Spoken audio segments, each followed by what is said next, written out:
देखो, अच्छे व्यवहार का, अच्छे एथिक्स का कोई फिक्स नियम नहीं होता है, लेकिन कुछ बेसिक रूल्स होते हैं। किसी भी प्रोफेशन के बेसिक एथिक्स होते हैं जो उस प्रोफेशन में फॉलो करने होते हैं। वैसे ही प्रोफेशनल एथिक्स होता है लीगल प्रोफेशनल एथिक्स, यानी कि वृत्तिक आचार। हिंदी में टफ है, इंग्लिश में सुनना आसान लगता है, और जब आप ये आंसर पूरा सुन लोगे, वाद सुन लोगे, कौन कौन से सेक्शंस हैं, कौन सा अधिनियम है, तो अपने आप आपको लगेगा कि ओ, प्रोफेशनल एथिक्स या वृत्तिक आचार समझना कितना आसान, और उससे भी आसान उसका आंसर राइटिंग करना है। Hello students, welcome back to my class. और अब तक आप समझ गए होंगे कि एलएलबी के सेमेस्टर्स एग्जाम में एक पेपर है professional ethics, legal professional ethics. उसमें एक टॉपिक है प्रोफेशनल एथिक्स पे, यानी वृत्तिक आचार पे।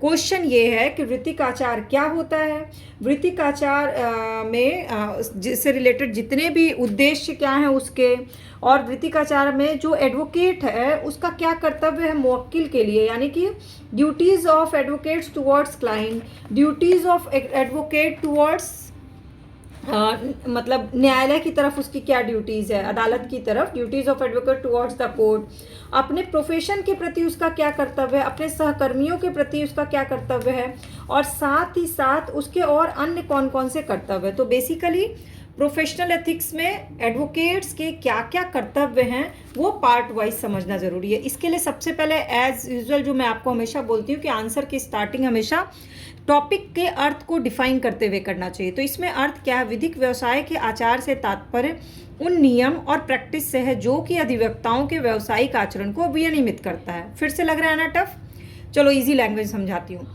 कोई भी जब लॉ ग्रेजुएट होता है और उसके बाद वो अपना रजिस्ट्रेशन करवा करके एडवोकेट बन जाता है, तो एडवोकेट बनने के बाद उसको कुछ एक आचार संहिता होती है, कुछ रूल्स एंड रेगुलेशंस होते हैं जो कोर्ट के बाहर, कोर्ट के अंदर, बार एंड बेंच के दौरान, कुछ नियम को प्रैक्टिस के दौरान उसको फॉलो करना होता है। जो उसका प्रोफेशनल एथिक्स होता है उसको फॉलो करना उन नियमों को, चाहे आप किसी भी प्रोफेशन में, चाहे जो डॉक्टर हैं, जो टीचर हैं, हर किसी के अपने प्रोफेशनल एथिक्स होते हैं। उसी तरह से एडवोकेट के जो प्रोफेशनल एथिक्स हैं वो अलग हैं। ठीक, अब इसमें एक वाद लिखे बिना डेफिनेशन कंप्लीट नहीं होता। अगर आप आंसर को प्रॉपर लिखना चाहते हो तो वाद लिख देना, इन री रामेश्वर प्रसाद गोयल, इन री रामेश्वर प्रसाद गोयल का है। न्याय प्रशासन में अधिवक्ताओं की महत्वपूर्ण भूमिका रहती है। इन्होंने खुद ही इसमें खुद ही बोला है कि जो न्याय प्रशासन है उसमें जितनी भूमिका न्यायाधीश की और जितनी भूमिका न्यायालय की होती है उतनी महत्वपूर्ण भूमिका अधिवक्ता यानी कि एडवोकेट की होती है। इन री रामेश्वर प्रसाद गोयल। अब हमको समझना है कि ये जो प्रोफेशनल एथिक्स बनाए गए हैं इसका उद्देश्य क्या है। कुछ तो कॉमन सेंस आप खुद ही लगा सकते हो कि क्यों एथिक्स बनाए जाते हैं, ताकि क्या हो, जिस जगह पे आप काम कर रहे हैं वहाँ की मर्यादा जो है वो बनी रहे। और न्यायालय जो अपने आप में एक अलग संस्था है, एक अलग ऐसी जगह जहाँ की मर्यादा अलग लेवल की होती है। तो ये जो प्रोफेशनल एथिक्स बनाए गए हैं इसका उद्देश्य क्या है, एडवोकेट अपनी मर्यादा में रह के काम करे और न्यायालय का सम्मान बनाए रखें। अब इसको थोड़ा सा आप डिटेलिंग कर दीजिएगा, मैं आपको पॉइंट्स बता रही हूँ। दूसरा, बेंच और बार के बीच मित्रतापूर्ण संबंधों। बेंच और बार क्या है, एक दूसरे के पूरक हैं। मैंने आपको क्लास में बेंच बार संबंध पे पूरा क्लास लिया हुआ है, उसको देख लीजिएगा।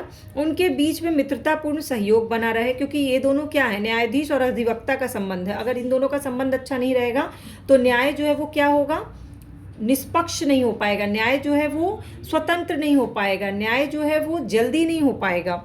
तीसरा है मुवक्किल, प्रतिपक्षी, साक्षी के बीच सम्मानपूर्ण संबंध। एक जब वाद चलता है उसमें कई पहलू होते हैं। एक जो अधिवक्ता होता है, जो केस लड़ रहा है, एडवोकेट जिसके लिए केस लड़ा है मुवक्किल, प्रतिपक्षी जो है अपोजिट पार्टी जो है, जो साक्षी जो गवाह देना है, ये सब अगर आपस में अच्छे व्यवहार से, सम्मानपूर्ण व्यवहार से नहीं रहेंगे तो क्या होगा, न्यायालय की आचार संहिता भंग होगी। चौथा है विधिक वर्ग में भाईचारे की भावना की स्थापना करना। विधिक वर्ग कौन है, जो एडवोकेट की पूरा कम्युनिटी है, जो ग्रुप है, उन लोग में आपस में भाईचारा होना चाहिए। और पांचवा, उत्तरदायित्व का संपादन। मतलब जब आप एडवोकेट बनते हैं तो आपको खुद ही पता होना चाहिए कि आपका क्या उत्तरदायित्व है, क्या है, आप ड्यूटीज़ हैं जो करनी है उसका अच्छे तरीके से संपादन करिए, उसको अच्छे तरह से एग्जीक्यूट करिए। अब चलते हैं कर्तव्यों के प्रति। तो कर्तव्य जो है वो अलग अलग तरह से, एक एडवोकेट कई तरह से कर्तव्य निभाता है। जैसे एक घर में एक जो गृहिणी होती है वो अलग अलग फील्ड में एक मदर के तौर पे भी काम करती है, एक वाइफ के तौर पे भी काम कर रही है, एक बहू के तौर पे भी काम कर रही है, उसी तरह से जो एडवोकेट होता है वो अलग अलग फील्ड में अलग अलग तरह से कर्तव्य निभाता है। एक तरफ उसका होता है अपने मुवक्किल के प्रति, जिसका केस उसने लिया उसके प्रति उसके क्या कर्तव्य हैं। दूसरी तरफ वो एज एन एडवोकेट उसके अपने व्यवसाय के प्रति क्या कर्तव्य, क्या रूल्स रेगुलेशंस हैं। तीसरा, कोर्ट के प्रति, न्यायालय के प्रति उसको क्या रूल्स एंड रेगुलेशंस फॉलो करने चाहिए। चौथा, प्रतिपक्षी यानी अपोजिट पार्टी के प्रति उसके क्या कर्तव्य हैं। पांचवा, अपने सहकर्मी जो साथ में उसमें एडवोकेट हैं उसके प्रति उनका क्या कर्तव्य, और छठा है उसके अन्य कर्तव्य क्या हैं। तो सबसे इम्पॉर्टेंट हम सबसे पहले समझते हैं कि मुवक्किल के प्रति उसके क्या कर्तव्य हैं। ठीक है, तो मुवक्किल कौन होता है, जिसका केस उसने लिया। कैसे पता चलता है कि उसने केस लिया है, जब वो केस को ले करके बाकायदे वकालतनामा दायर करके ले लेता है तो उसके वो हो जाता है उसका मुवक्किल। कौन सी धारा में है, तो 11 से 33 में कहा गया है मुवक्किल के प्रति उसके कर्तव्य। सबसे पहले चलते हैं 11, ये क्रम से ही लिखा है मैंने, आप भी इसको नोट डाउन कर लीजिएगा। तो जो ये अधिनियम है ना 1961 का, उसमें जाइएगा तो धारा 11 से शुरू होता है। तो सबसे पहले है धारा 11। धारा 11 के अनुसार अधिवक्ता अपनी अवस्थिति और वाद की प्रकृति के अनुसार मेहनताना लेके मुवक्किल का ब्रीफ या पक्षकार उस स्थिति में स्वीकार करने के लिए बाध्य है, जबकि पक्षकार ऐसे मामले से संबंधित है जो उस न्यायालय, अधिकरण या अन्य प्राधिकारी में है, अपने प्रैक्टिस करने पर प्रस्ताव करता है। फिर से ये भाषा बड़ी टफ लगी, आसान तरीके से समझाती हूँ। तो धारा 11 बेसिकली ये कहता है कि मुवक्किल का ब्रीफ स्वीकार करने के बाद वो इनकार नहीं कर सकता। मतलब अगर आप एडवोकेट हैं, मुवक्किल ने अपना वाद पूरा बताया, आपने कह दिया कि मैं अपना पैरवी करने के लिए तैयार हूँ, आपने उसका पक्ष स्वीकार कर लिया, और उसके बाद जब आप स्वीकार कर लेते तो ऑटोमेटिक वो आपका मुवक्किल हो जाता है, उसके बाद आप चेंज नहीं कर सकते। फिर सेकंड नंबर पे आता है 12वां, धारा 12, जिसमें बिना सूचना के पैरवी से इनकार नहीं कर सकते। क्यों? क्योंकि एज एन एडवोकेट आपने क्या किया, उससे पैसे ले लिए, पैरवी कराने की फ़ीस ले ली, वकालतनामा दायर कर दिया, और उसके बाद आप उसको बिना सूचना दिए अचानक से ये नहीं बोल सकते कि मैं आपका केस नहीं लड़ सकता। ये क्या हो गया? प्रोफेशनल एथिक्स के खिलाफ हो गया, ये अपने कर्तव्य से के साथ गलत करना हो गया। ये 13 नंबर पे, अगर वह साक्षी बनता है तो अधिवक्ता नहीं हो सकता। अगर जो एडवोकेट है वो किसी वाद में, जिस वाद को वो लड़ रहा है, उसी वाद में वो एक साक्षी भी बन जाता है तो फिर वो उस केस को नहीं लड़ सकता है। अगर करता है तो ये प्रोफेशनल एथिक्स के खिलाफ हो जाएगा। फिर धारा 14 आता है, अपने मुवक्किल के विवाद में अपना हित नहीं देखेगा। जब धारा 14 ये कहता है कि जब आपको मुवक्किल ने अपना नियुक्त कर लिया अधिवक्ता, तो अब जो भी विवाद होगा ना, तो विवाद में वो अपना हित नहीं देखेगा कि पक्षकारों के साथ अपने संबंध, मान लीजिए जो इसके लिए केस लड़ा है उससे कोई विवाद हो जाता है, तो उस विवाद में भी वो अपना लाभ नहीं देखेगा। वो ये देखेगा कि उसने ये केस लिया और उसको इस केस को अच्छे से लड़ना है। इसके बाद आता है धारा 15। धारा 15 बोलता है कि मुवक्किल के हितों की रक्षा सम्मानजनक तरीके से करना ये एडवोकेट का कर्तव्य है कि वो उसके हितों की रक्षा करे और निर्भय होकर करे, बिना डरे करे। फिर आता है धारा 16, कोई निर्दोष व्यक्ति को तथ्य छुपा के सिद्ध दोष ना करे। मतलब अगर एडवोकेट को लगता है कि उसको कोई अच्छा वैसा तथ्य मिल गया है जिससे कोई भी व्यक्ति दोषी सिद्ध हो सकता है, लेकिन उस तथ्य को छुपा करके उसने निर्दोष व्यक्ति को अगर सिद्ध दोष कर दिया तो उसने अपने प्रोफेशनल एथिक्स के खिलाफ काम किया। ये सब सिर्फ किताबी बातें हैं, रियल लाइफ में क्या चीज़ें कितने लोग फॉलो करते हैं ये सच हम और आप सब जानते हैं। तो हमें क्या करना, आंसर राइटिंग करना है, और आंसर राइटिंग में ये सारी चीज़ें फैक्चुअल इन्फॉर्मेशन लिखनी ज़रूरी है। प्रैक्टिकल लिख देंगे तो शायद नंबर कट जाए आपके।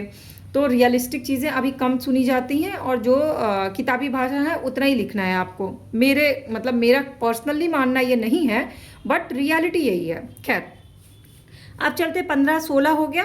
फिर 17 पे आते हैं। 17 बोलता है कि मुवक्किल द्वारा दी गई सूचना की गोपनीयता रखना है। मुवक्किल ने अपने केस से रिलेटेड जो भी चीज़ें आपको बताई हैं वो भारतीय साक्ष्य अधिनियम की धारा 126 के तहत, तो मुवक्किल द्वारा जो भी सूचना दी गई है उस अधिवक्ता के सामने प्रकट की गई है उसको किसी और को नहीं बताना है। फिर नियम 18 कहता है कि मुकदमेबाजी उकसाने में किसी भी समय पक्षकार नहीं बनेगा, कि मुकदमेबाजी को उकसाए। और 19 कहता है कि अन्य व्यक्ति के निर्देश पे वो काम नहीं करेगा। अधिवक्ता जो है मेहनताना और फीस जिससे लिया है उसी के मुकदमे से रिलेटेड जो है वो केस वो करेगा, किसी और से जाकर के कोई एग्रीमेंट करके उसके अकॉर्डिंग काम नहीं करेगा पैसे के लालच में। और नियम 20 कहता है कि गैर वाजिब फीस नहीं मांगेगा। ये नहीं कि हर स्टेप पे फीस मांगे और ये बोले कि अगर फीस नहीं दोगे तो मैं तुम्हारी फाइल रोक दूंगा। अभी रुको, नियम यही खत्म नहीं हुए, बड़े ढेर सारे नियम है, इसीलिए सबसे पहले मुवक्किल के प्रति नियम बता रही हूँ। नियम 21 कहता है वाद के नाम पर अवैध व्यापार नहीं करेगा, कि उस केस के नाम पर जमीन जायदाद ये सब व्यापार करना शुरू कर दे। नियम 22 कहता है कि कार्रवाई के दौरान नीलामी हो रही है, मान लीजिए कोई कार्रवाई, उसमें कोई डिसीजन आया, कोई प्रॉपर्टी को नीलाम किया जा रहा है उसी कार्रवाई के दौरान, तो उसमें खुद वो अधिवक्ता जाकर के बोली नहीं लगा सकता, वो नहीं खरीद सकता उस चीज़ को। फिर नियम 23 कहता है कि निजी दायित्व की फीस नहीं लेगा, जो चीज़ें उसका पर्सनल काम है केस से रिलेटेड उसका भी वो फीस नहीं लेगा, फोटोकॉपी निकलवाना या जो भी चीज़ें होती है पर्सनल चीज़ें उसका फीस वो मुवक्किल से अपने नहीं लेगा। फिर धारा 24 कहता है कि मुवक्किल के लाभ का फायदा नहीं उठाएगा, मान लीजिए किसी चीज़ में मुवक्किल को लाभ मिला है कोई डिसीजन के थ्रू, उसमें फिर वो अपना परसेंटेज फिक्स नहीं करेगा। नियम 25 कहता है कि मुवक्किल के धन का लेखा जोखा रखेगा, उसने पूरे केस के दौरान जितने पैसे दिए उन सबको लिखित रूप से लिखेगा कि कब कब उसने कितने पैसे दिए हैं। फिर 26 कहता है कि मुवक्किल की लिखित सम्मति के बिना कोई खर्च नहीं करेगा, जब तक मुवक्किल ना बोले कहीं भी उसके दिए हुए पैसे को बिना उसकी जानकारी के खर्च नहीं करेगा। फिर 27 कहता है कि मुवक्किल से मिले धन की जानकारी उसको देना जरूरी है कि आपने मुझे कितना धन दिया, कब दिया। 28 कहता है कि जब कार्रवाई खत्म हो जाएगी तो उसके बाद कहाँ कहाँ कैसे खर्च हुआ पूरा हिसाब किताब लिख करके जितनी राशि बची होगी मुवक्किल को हिसाब देके वापस कर देगा। धारा 29 कहता है कि बची हुई राशि उसको वापस कर देगा। फिर 30 कहता है कि लेखे के प्रति मांगने पर शुल्क अदा करेगा अगर, और 31 कहता है कि कोष को लाभ में बदलने की कोशिश नहीं करेगा, और 32 कहता है कि मुवक्किल को धन उधार में नहीं देगा वो। तो इस तरह से मुवक्किल के प्रति उसके कर्तव्य हो गए। अब बात आती है उसका अपने व्यवसाय के प्रति क्या कर्तव्य, जिस प्रोफेशन में है एडवोकेसी में, तो क्या है, पहले तो उसको बार की परंपरा को फॉलो करना होगा। बार की परंपरा क्या है, मैंने पहले भी बताया है, किस आवाज़ में बात करनी, कौन सी भाषा होनी चाहिए, कौन सा ड्रेस कोड होना चाहिए। कोई ऐसा कार्य नहीं करेगा जिससे अधिवक्ता का स्तर नीचा हो, जिस पोस्ट पे हो उसके स्तर नीचा हो, ऐसा कोई काम नहीं करना चाहिए। अधिकारियों के बीच आपस में वैमनस्य, भेदभाव, लड़ाई झगड़ा ये सब नहीं होना चाहिए अधिवक्ताओं के बीच।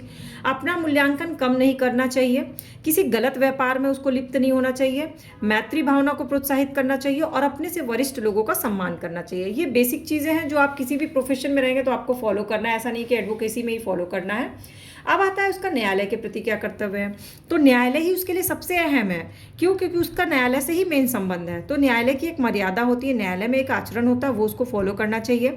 न्यायिक अधिकारी यानी न्यायाधीश जो है उनके विरुद्ध अगर उसको कोई शिकायत करनी भी है तो शिकायत करने के लिए उसका उचित आधार हो और सही तरीके से शिकायत करे। न्यायालय के प्रति उसका आदरपूर्ण दृष्टिकोण होना चाहिए। गैर कानूनी या अनुचित साधन का प्रयोग नहीं करना चाहिए किसी भी वाद प्रतिवाद में। मुवक्किल को तीखे कार्य करने से मुवक्किल को भी रोकना चाहिए, उसका जो मुवक्किल है वो भी न्यायालय की अवमानना ना करे।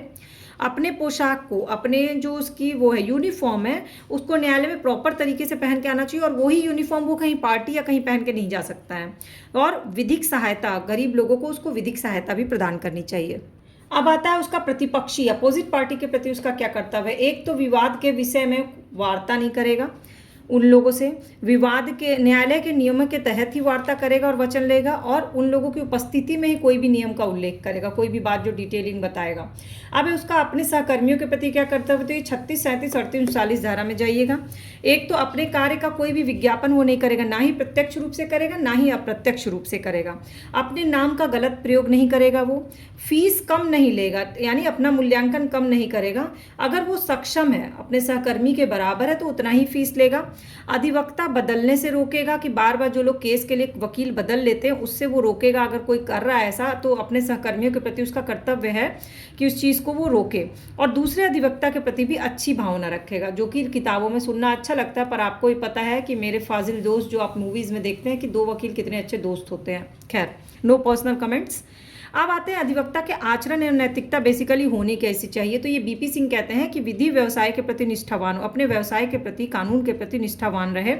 न्यायाधीश के काम में किसी तरह का हस्तक्षेप ना करें, न्यायाधीश जब बोल रहे हैं तो बीच में वो बोले ना, अपने विपक्षी जब बोल रहा है उसमें हस्तक्षेप ना करें, बार के बाहर भी जाके तर्क वितर्क ना करें, न्यायाधीशों की बात काटे नहीं और प्रश्नों का सीधा उत्तर दे, बात को घुमा फिरा के ना करें, बहस की पहल वो ना करें और सबसे बेस्ट साक्ष्य और विषय वस्तु ही पेश करें। कोर्ट का टाइम वेस्ट करने के फालतू के साक्ष्य चीज़ें पेश ना करें।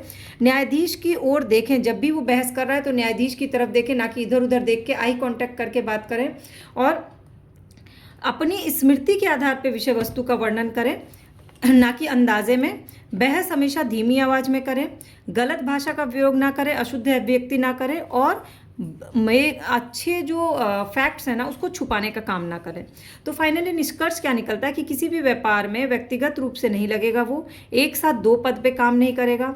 ये जो व्यवसाय है उसको विरासत के रूप में नहीं मिली है, बल्कि उसने डिग्री ली है, इसलिए व्यवसाय को मान्यता को और मर्यादा को बनाए रखेगा और बार काउंसिल के नियम के अनुसार ही काम करेगा। Basically bar council of India, state bar council और जो 1961 का अधिनियम है उसी के हिसाब से ये सारे नियम बनाए गए, उसी को फॉलो करना जो है वो एडवोकेट का वृत्ति का आचार्य है, प्रोफेशनल एथिक्स है।